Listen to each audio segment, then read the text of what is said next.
আসসালামু আলাইকুম। প্রিয় দর্শক, আপনারা শুরুতেই দেখতে পাচ্ছেন যে আমার পাশে কে বসে আছেন। উনার তো নতুন করে পরিচয় করিয়ে দেওয়ার কোনো প্রয়োজন আছে বলে আমি মনে করি না। আমাদের খুবই প্রিয় এবং আপনাদের খুবই পরিচিত জনাব আনিস আলমগীর। আনিস আলমগীর মুক্তি পেয়েছেন আজকে ১৪ তারিখে, আজকে প্রায় ৫ দিন হয়ে গেল। জেলখানায় ছিলেন, যেখানে সাংবাদিকদের থাকার কথা না, সেখানেই উনি ছিলেন। ওনাকে রাখা হয়েছিল, জোর করে নিয়ে যাওয়া হয়েছিল। উনি বাসা থেকে বেরিয়েছিলেন জিমে যাবেন বলে, ওখান থেকে ওনাকে যেতে হয়েছে জেলখানায়। তো এই বিষয়টা আপনারা সবাই জানেন, এখানে নতুন করে বলার কিছু নেই। এর মধ্যে আমাদের এই অন্য মঞ্চের দর্শকরা আমাকে প্রায় পাগল করে ফেলেছেন। হোয়াটসঅ্যাপে মেসেজ দিয়েছেন যে আনিস আলমগীর ভাই জেল থেকে বেরিয়েলেন, আমরা ভেবেছিলাম প্রথম আপনারা এখানে আসবেন। অন্য সবাই ওনার ইন্টারভিউ নিচ্ছে, আপনি কেন নিচ্ছেন না? তো আমার সঙ্গে আনিস আলমগীরের যোগাযোগ শুরু থেকেই ছিল। আমি বলে নিচ্ছি যে আমি ওনাকে আসলে আমি আসলে ডিস্টার্ব করিনি। আমি ভেবেছিলাম যে উনি একটা দীর্ঘ সময় পরিবারের বাইরে ছিলেন। এখন হয়তো কয়েকটা দিন পরিবারের সঙ্গে একটু নিশ্চিন্তে সময় কাটাবেন। কিন্তু আসলে উনি পারেননি। এবং ওনার কষ্ট হয়েছে জানি, কিন্তু তবু এটাই স্বাভাবিক। কারণ লোকজন তো ওনাকে ছাড় দিতে চায়, ওনার কাছে জানতে চাই, ওনার অপিনিয়ন জানতে চাই। এই যে সেটা হয়েছে, অনেকে এই সঙ্গে কথা বলেছেন, আমরা ওনাকে অবশেষে পেলাম। অবশ্যই আমি আগে নক করেছি তারা, আমি ইন্টারভিউ আগে চাইনি, আজকেই প্রথম চাইলাম এবং উনি সঙ্গে সঙ্গে দিলেন। এবং আপনাদের জানিয়ে রাখি, আমাদের এই চ্যানেলের সঙ্গে ওনার সম্পর্কটা এমন, আমি হয়তো আগে চাইলে আগেই পেতাম। যাই হোক, পেয়েছি ওনাকে। অনেক কৃতজ্ঞতা জানাব আনিস আলমগীর। আপনার দীর্ঘ সময় আপনি সংসারের বাইরে ছিলেন, আপনার প্রিয়জনের কাছে থাকতে পারেননি। কেন কি হয়েছে আপনি এর মধ্যে অনেকবার বলেছেন। তারপরেও যদি আপনি দু একটা কথা বলেন, আমি কোনো প্রশ্ন করছি না। এই যে মাঝখানে আপনার সময়টা ছিলেন না, এবং যখন আপনি জানলেন যে সরকার পরিবর্তন হয়েছে, নতুন সরকার এসেছে, ওই সময় কি আপনি ভেবেছিলেন যে দ্রুতই আপনি মুক্তি পেয়ে যাবেন? তারপরেও আপনি একবার পাননি, একবার জামিন আপনার নাকচ হয়েছে কেন? আপনার কি মনে হয়েছিল ওই সময় যখন শুনলেন যে সরকার চেঞ্জ হয়েছে? আপনার কি মনে হয়েছিল? ধন্যবাদ আপনাকে এবং আপনার দর্শকদের, এবং তাদেরকে বলে রাখি যে আপনার সঙ্গে আসলে আমার আহ, কথা বলা যে কোনো সময় হতে পারে, এটার জন্য কোনো পারমিশন বা ওই সময়ের কোনো বিষয় না। কিন্তু যারা চেয়েছে কথা বলা, শুনতে, তাদের মধ্যে যাদের প্রতি কৃতজ্ঞতা আছে, আমি আমার আমার মুক্তির ব্যাপারে যারা সোচ্চার ছিল, তাদের সঙ্গে কথা বলাটা খুব জরুরি মনে করেছিলাম। সেই জন্য ২-৪ জন পরে হয়তো আপনার সঙ্গে আসা। এবং আপনি জানেন যে আমাকে যখন গ্রেপ্তার করা হলো, প্রথম ফোনটা আমি আপনাকে করেছিলাম, আপনি নিশ্চয়ই এটা আপনার দর্শককে জানিয়েছেন। তো জি, জানি। একটা মাত্র ফোন করতে পেরেছি, সেটা আপনাকেই। বাকি ফোন আমি কাউকে করি নাই, লোকজন আমাকে ফোন করেছে। তার মধ্যে আমি দুই একটা পিক করেছি, তারপর আমার ফোনটা নিয়ে নিছে। আর মানে আমি দেখছি কে কে কল করছে, বলে যে না, আপনি কল তুলতে পারবেন না, ধরতে পারবেন না। তো এই পরিস্থিতিতে গেল প্রায় 2 ঘন্টার মতো। তারপরে কিছু হয় না, ওই 2 ঘন্টায় আহ, আপনি কি করেন না করেন এই জাতীয় আলাপই হয়েছে বেশিরভাগ ক্ষেত্রে, মানে ব্যাকগ্রাউন্ড জানা, আহ পরিবার সম্পর্কে জানা, এগুলো হয়েছে। প্রায় রাত 1টা, আমাকে 8টা বাজে নিয়ে গেছে ওইখানে, জিম থেকে তুলে যখন নিল, সেখানে 8টা বা 8টা থেকে 2-1 মিনিট এদিক সেদিক হতে পারে। এরপরে রাত 1টা, এরপর ডিবি প্রধানও আমার সাথে কথা বললেন। তো কেউ আমার সাথে মিসবিহেভ করেননি তারা।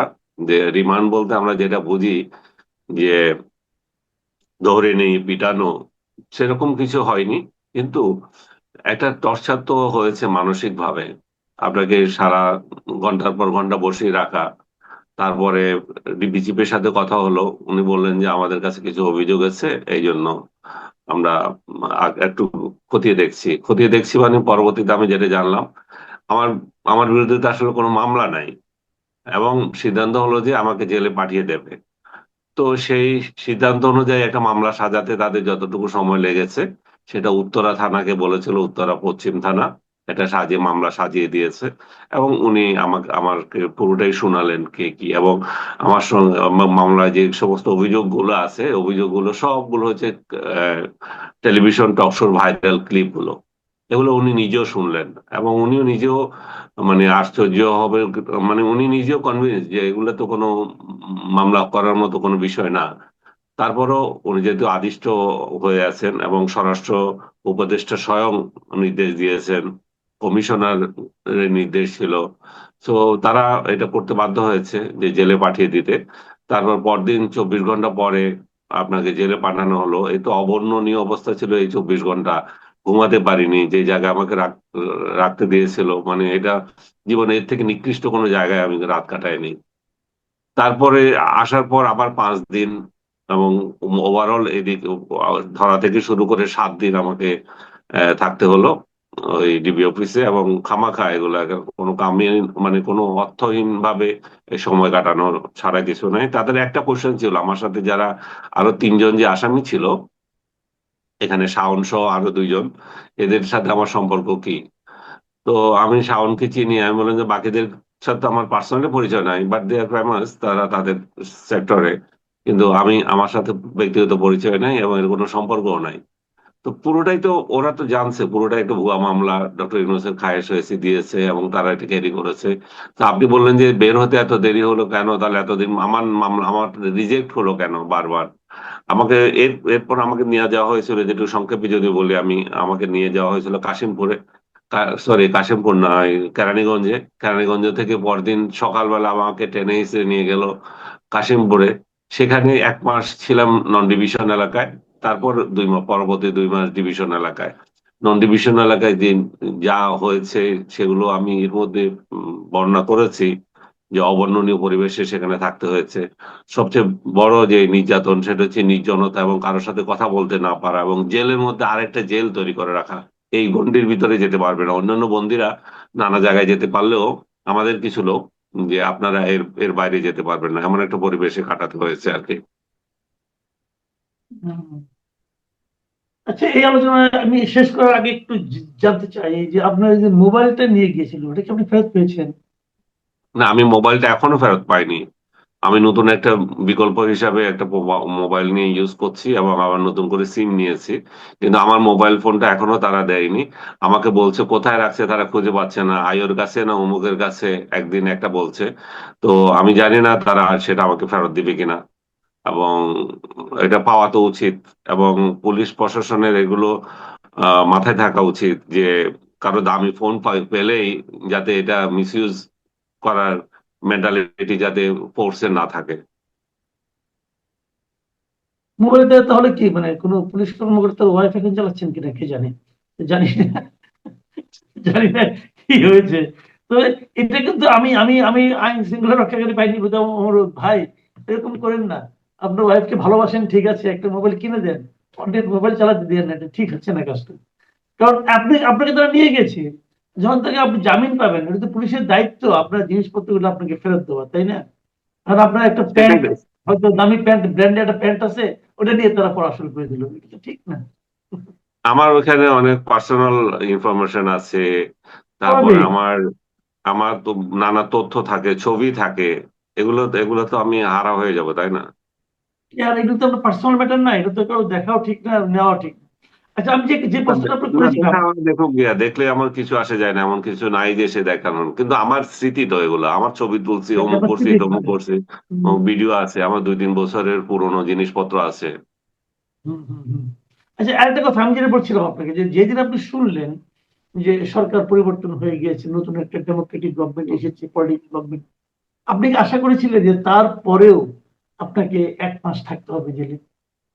না, এটা আমি আশা করিনি। ইনফ্যাক্ট হোল জেল ওয়েট করছিল 12ই ফেব্রুয়ারির জন্য, যে 12ই ফেব্রুয়ারি একটা ইলেকশন হবে, ইলেকশনের মধ্য দিয়ে একটা নতুন একটা সরকার আসবে।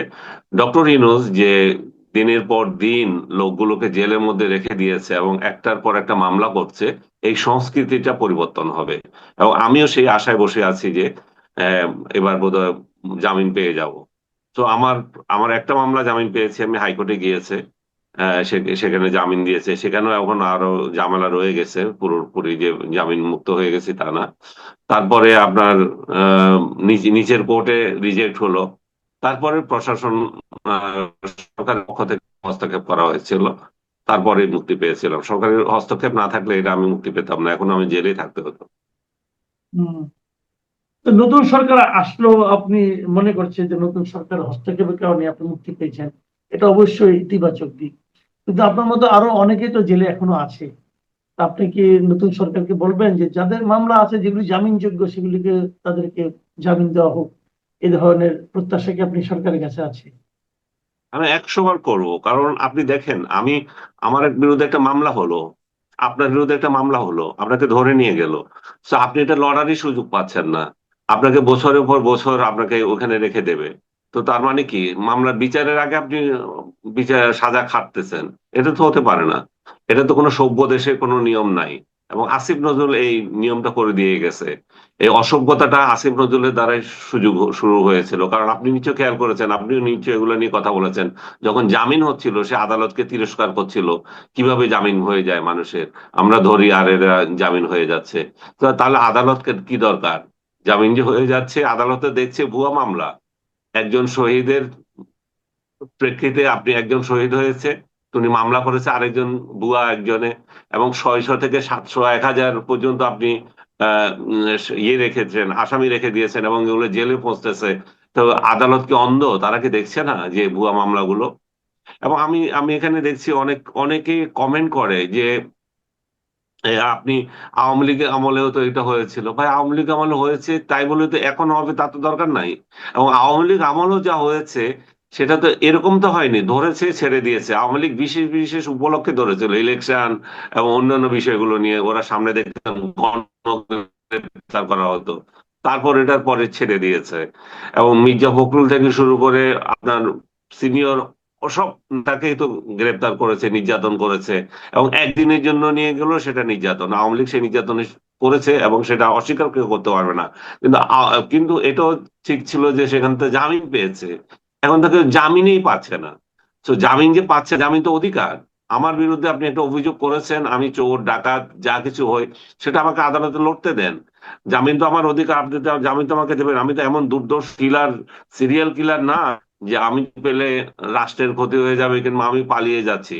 তো এরকম হাজার হাজার মানুষ পড়ে আছে যে জেলখানায় ইয়ে করতেছে, তারা শুধু আল্লাহ আল্লাহ করতেছে, যে আল্লাহ ছাড়া তাদের কাছে এখন কেউ নাই। এর আগে তারা আল্লাহ আল্লাহ করেছিল যে আল্লাহ 12 তারিখে নির্বাচনটা হোক, সংস্কৃতিটা চেঞ্জ হবে। এখন সেটাতেও হতাশ হচ্ছে। তবে একেবারেই যে জামিন হচ্ছে না তা বলবো না, অনেকেই জামিন পাচ্ছেও। কিন্তু বেশিরভাগ ক্ষেত্রে পলিটিক্যাল কালার দেওয়া লোকগুলোকে একটার পর একটা মামলা দিয়ে দেওয়া হচ্ছে। এখনো সেটা হচ্ছে, অজ্ঞাতনামা মামলা পাঠাচ্ছে।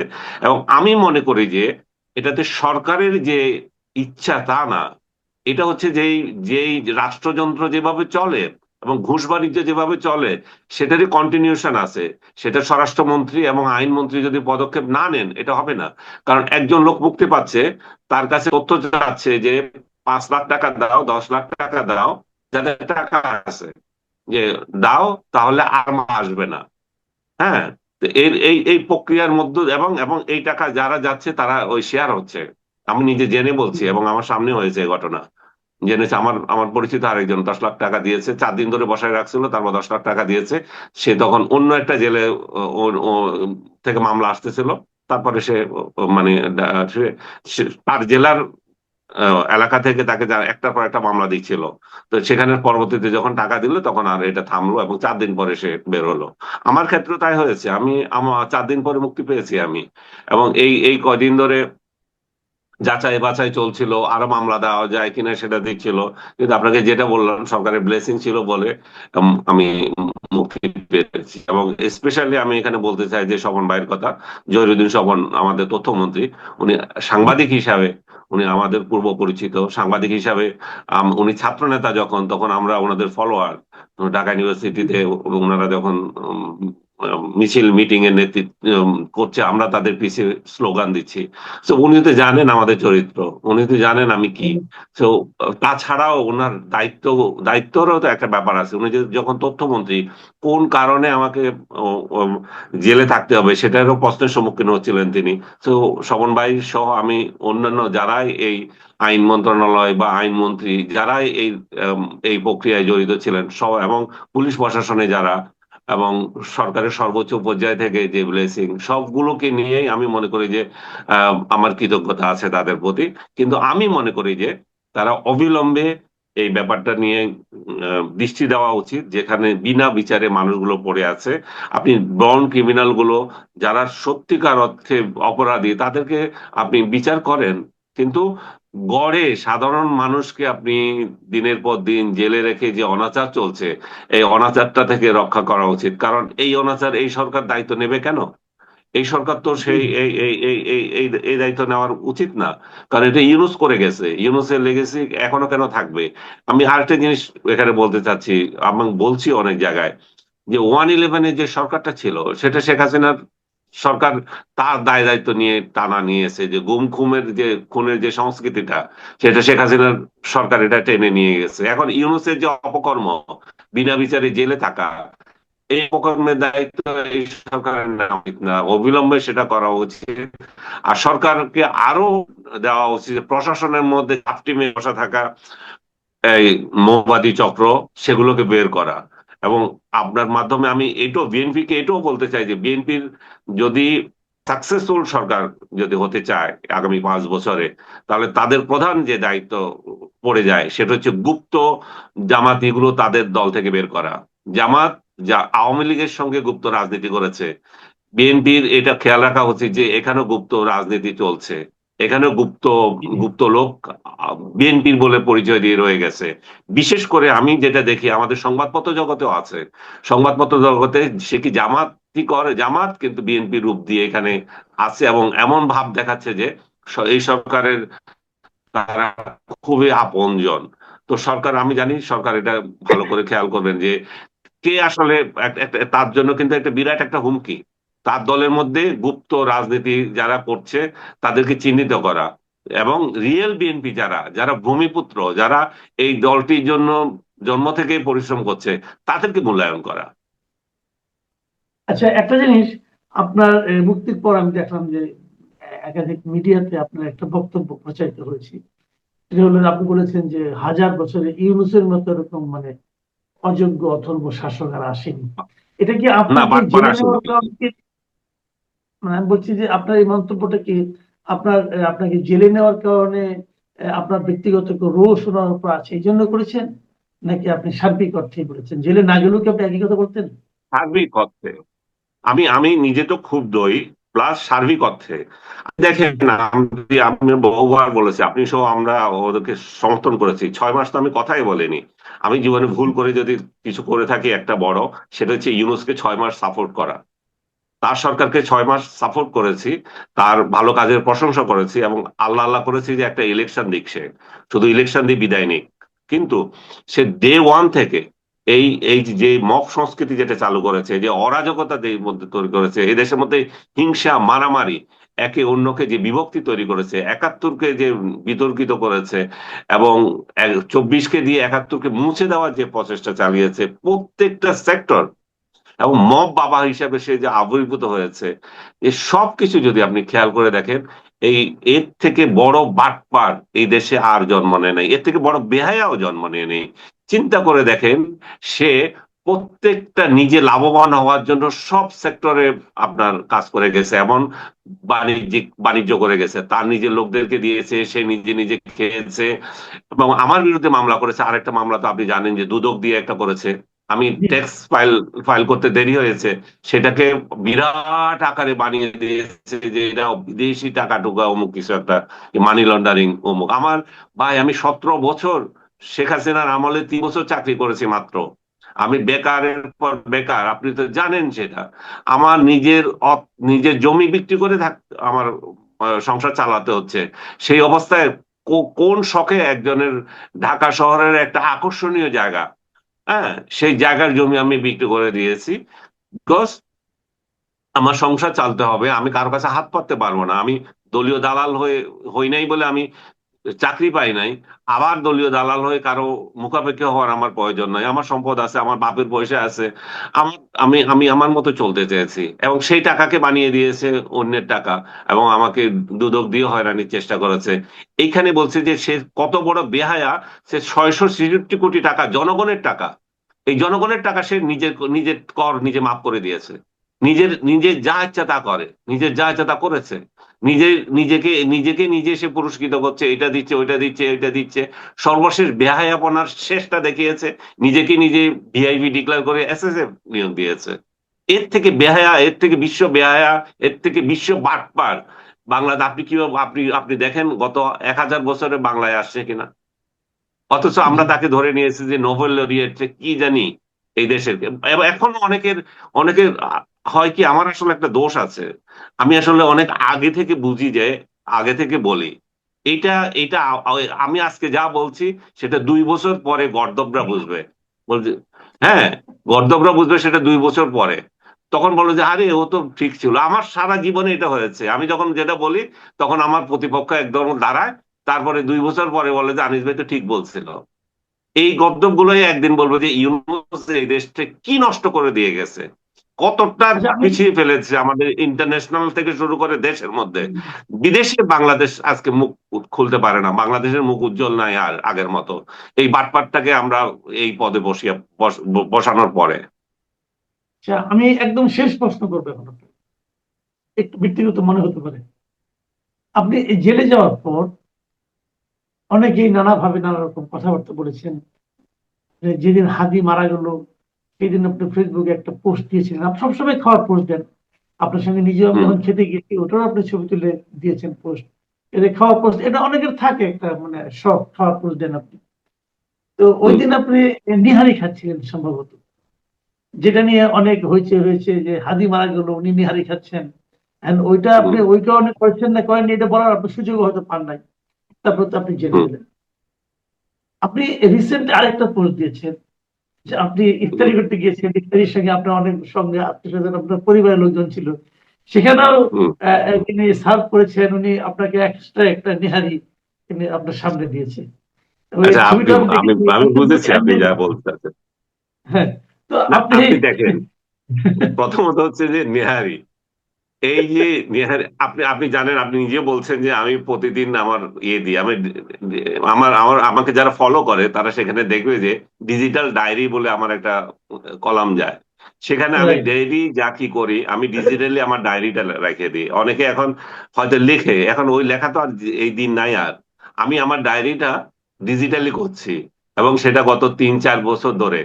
তো এখানে প্রত্যেকদিন আমি কি খাই সেই ছবি যায়, আমি ব্যায়াম করছি, আমি অন্য কিছু করছি সেটাই যাচ্ছে, তারই অংশ হিসাবে এটা গিয়েছে। যদি এমন হতো যে আনিস আলমগীর জীবনে এই প্রথম নিহারি খাচ্ছে বা জীবনে প্রথম একটা পোস্ট দিয়েছে খাওয়া নিয়ে, তাহলে যদি কেউ সমালোচনা করতে হতে পারতো। তো সেদিন সেদিন নেহারি ছিল, তো নেহারিটা গেছে, এইটা নেহারি খাচ্ছে কেন? এটা হচ্ছে যে ছোট লোক মেন্টালিটির মধ্য দিয়ে যায়। আপনার ভালো কিছু দেখলে আপনি কোনো একটা ভালো খাচ্ছেন, ভালো হোটেলে যাচ্ছেন, এই আনিস আলমগীর এই এত ভালো ভালো হোটেলে খায় কি করে? তোর বাপের পয়সায় খায় না, আমার বাপের পয়সায় খায়, আল্লাহ আমাকে যেটা দিয়েছে সেটাই খায়। এবং তুই দেখতে পাচ্ছিস যে জমি বিক্রি করে খাচ্ছি।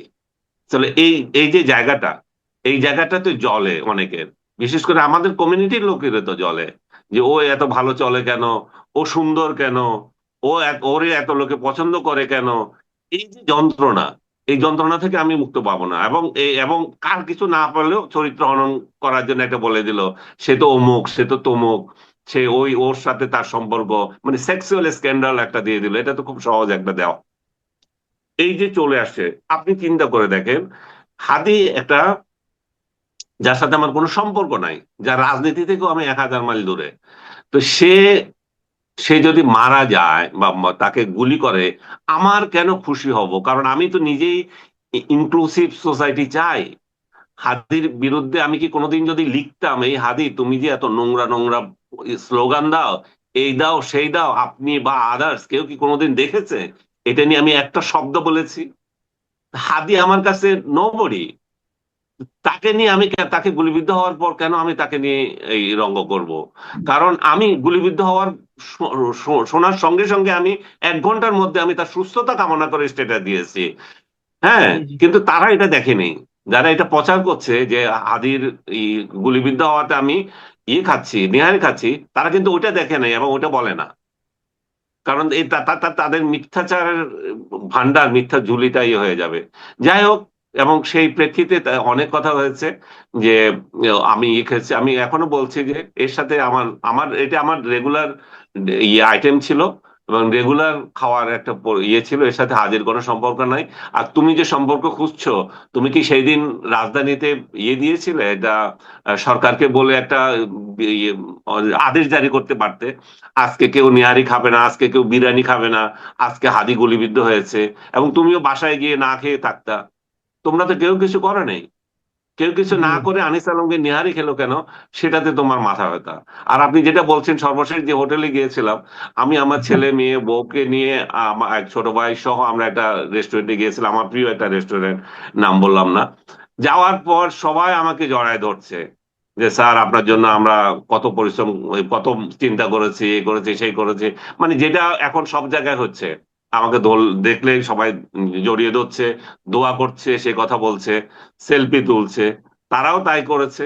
এবং যা ঘটেছে সেটা হচ্ছে যে স্যার আপনি উঠতেই পারবেন না আজকে এখান থেকে। সব একটা বুফে হোটেল এবং একটা 5 স্টার হোটেল, আপনাকে এটুকু বললাম। তো এবং বললো যে আপনি উঠতেই পারবেন না। ওরা একের পর এক আইটেম মানে আমাকে দিয়েছে, মানে এই জীবনে প্রথম বোধহয় কোনো একটা রেস্টুরেন্টে খেতে গিয়েছি, আমাকে একটা উঠতে দেয় নাই, একটা চয়েসে দেয় নাই। তারা বলতেছে যে এখানে বেস্ট যেটা সেটাই আপনাকে দিয়ে যাচ্ছে, এবং সত্যিকার অর্থে তারা এমন ভাবে সাজিয়েছে, এবং প্রথমে এনেছে সেই নিহারিটা। তো আমি হাসবো না, না হেসে কি করবো বলেন? এবং এটা কি না কাকতালীয় না ওরা ইচ্ছে না করে না করেছে আমি কাকতালীয় জানি না, না। যেটা হয়েছে কি, আমার যেটা মনে হয় আর কি, যে আসলে ওই নিহারির কাহিনীটা যারা ছড়িয়েছিল, হ্যাঁ, এটা এই দেশের মানুষ কিভাবে গ্রহণ করেছে, তারা যেটা হ্যাঁ। ভালোভাবে গ্রহণ করে, সেটাই বোধহয় প্রমাণটা এখানে তারা দিয়েছে, এবং এটা আপনার প্রতি ভালোবাসারই একটা নিদর্শন বলে আমি মনে করি। এবং সত্যি স্বাদ হয়েছিল এটা। দুই নিহারিটাই স্বাদ হয়েছিল। ওই দিন যেটা খেলাম সেটা আরো বেশি স্বাদ হয়েছে। বাই দ্য ওয়ে, এক কথায় জবাব দেন, আসলে কি নিহারি আপনার খুব প্রিয় খাদ্যের মধ্যে একটা? না, না, না, নেহারি আমার প্রিয় খাদ্যদের একটা না। নেহারি আমার খাইতে ভালো লাগে। আপনি জানেন চিটং এর লোকজন নেহারি খাওয়া পছন্দ করে, গরুর মাংস পছন্দ করে। আমাদের বাসায়ও মানে সপ্তাহের মধ্যে কয়দিন যে গরু গোস্ত থাকে, এগুলো বললে আমার লোকজন চেতে যাবে যে এত দামি গরু গোস্ত আপনারা সপ্তাহে 3 দিন কেন খান। তো জি এই যে এই পরিস্থিতিতে মানে চিটং এর লোক গরু গোস্ত খায়, এটা তো সবাই জানে, এবং সেই প্রেক্ষিতে নেহারি ভালো লাগে আমার। এবং বিদেশে গেলেও বিশেষ করে পাকিস্তানে বা অন্য কোনো দেশে যেখানে নেহারি থাকে সেখানে আমি নেহারি খাই। কিন্তু তার মানে এই নয় যে এটা আমার প্রিয় খাদ্য, বাট ভালো লাগে রুটি দিয়ে, জি। বিশেষ করে রুটি দিয়ে খেতে। অনেক ধন্যবাদ, অনেক ধন্যবাদ জনাব আনিস আলমগীর, আপনার কাছে অনেক ধন্যবাদ কৃতজ্ঞতা। আপনাকে। মানে খোলামেলা ভাবে অনেক কথা বললেন, যেগুলো দর্শকরা হয়তো শুনতে চেয়েছিল আপনার কাছ থেকে। প্রিয় দর্শক, আপনারাও শুনলেন। আজকে কিন্তু আমরা বর্তমান সরকার কেমন চলছে, কেমন চালাচ্ছে, এগুলো নিয়ে কোনো আলাপ করিনি।